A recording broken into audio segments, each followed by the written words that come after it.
jalqaba Waaqayyo ardiif samii uume nis gaariidha jedhe. Biyyi lafaa qulqulluu turte. Rakkoo hin qabdu. Dhibee yookaan dhukkuba hin qabdu. Fayya qabeetti turte. Addaamii fi Hewaan.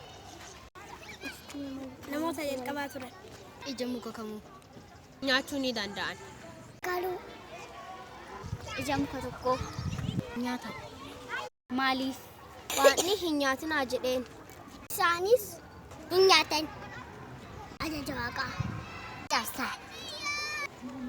Cubbuu hojjetan. Yeroo san badiin dhufe. Dhibbamaa ta'an. Duuni dhufe. Inni dhufe. Waaqayyoon adda bahan. Fayyisaa nu barbaachisa. Eenyutu nu fayyisa? Waaqayyo akkanumaan baay'ee nu jaallate. Yesuus nu kenne. Ilma isaa inni gara biyya lafaa dhufe. Nu barsiisa. Fayyisa. Nu jaallate. Akka nu mootummaa Waaqayyootti galu. Isa wajjin bara baraan akka jiraannuuf barbaade.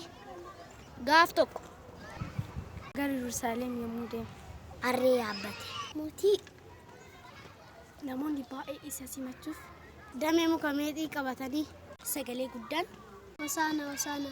Inni maqaa Waaqayyootiin dhufu eebbifamaadha. Achiin booda Yesuus hin galan. Hin qaban.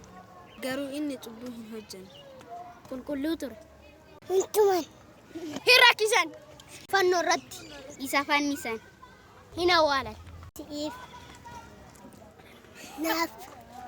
Hin dandeenye. Kaffallee hin dandeenye.